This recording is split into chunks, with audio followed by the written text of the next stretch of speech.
The transmission crackled through the void, a desperate pulse of quantum-encoded distress that rippled across 17 star systems.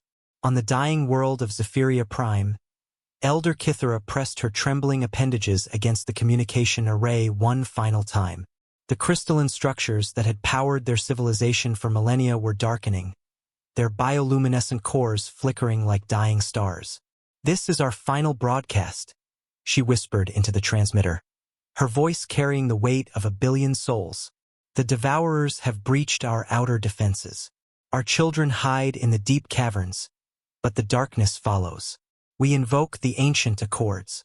We call upon the Deathworlders." The message shot through hyperspace, its quantum signature marking it as a Class XII extinction event. Across the galaxy, civilized species received the transmission and shuddered. The Zephyrians were known for their pacifism, their advanced bioengineering, and their refusal to engage in warfare. If they were calling for the Deathworlders, their situation was beyond desperate. On the battle-scarred vessel Tenacity, Captain Sarah Chen felt the familiar weight of duty settle on her shoulders. The ship's AI, Marcus, materialized as a holographic projection beside her command chair. "Captain, we're receiving priority signals from the Galactic Council. The Zephyrian distress call has been authenticated." Sarah's jaw tightened. She'd fought the Devourers before, silicon-based entities that consumed entire ecosystems, leaving nothing but gray dust in their wake. They were one of the few threats that could unite the galaxy's fractured species. "How long do we have?" Based on their consumption patterns, 47 hours before complete planetary sterilization, Marcus replied. "The Zephyrians have perhaps 12 hours before their deep shelters are breached." Around the bridge, her crew, humans all, each bearing the scars of countless battles, moved with practiced efficiency.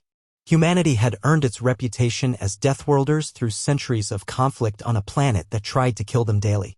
Where other species saw impossible odds, humans saw Tuesday. The hyperspace jump to Zephyria Prime took 8 hours. Sarah used the time to coordinate with the other Deathworlder vessels converging on the system. The Korth sent their siege breakers, massive ships designed to ram through enemy formations. The Vexhai contributed their stealth frigates, capable of striking from the shadows. But it was the human fleet that drew the most attention, not for their superior firepower, but for their reputation of never leaving allies behind. When they dropped out of hyperspace, the sight that greeted them was apocalyptic. Zephyria Prime, once a jewel of bioluminescent forests and crystal cities, was half consumed by a writhing mass of gray. The Devourers had formed a living shell around the planet, their individual components too small to target effectively but collectively devastating. "They're using quantum phase consumption," reported Lieutenant Torres from the sensor station. "They're not just eating the planet, they're unmaking it at the molecular level." Sarah studied the tactical display. The Deathworlder fleet was outnumbered 1,000 to 1, but numbers had never been their strength. "All vessels, initiate Solomon Protocol. We're going to thread the needle." The Solomon Protocol was pure human audacity made manifest. Instead of engaging the Devourers directly, the fleet would punch through their formation at maximum velocity, creating a corridor to the planet's surface. The Korth would hold the breach open while the Vexhai extracted survivors. The humans would plant quantum charges in the planet's core, turning Zephyria Prime into a massive bomb that would consume the Devourers from within. The plan was suicidal. It violated every principle of conventional warfare. It was, as Commander Sue noted with grim satisfaction, exactly stupid enough to work. The battle lasted 6 hours.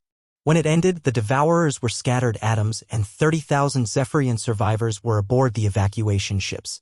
Elder Kythera, weak but alive, grasped Sarah's hand with her gossamer fingers. "Why?" she whispered. "Why risk everything for us?" Sarah looked out at the stars where her fellow Deathworlders were already tending to the wounded and preparing for the next crisis. "Because someone has to," she replied. "And we're too stupid to know when to quit."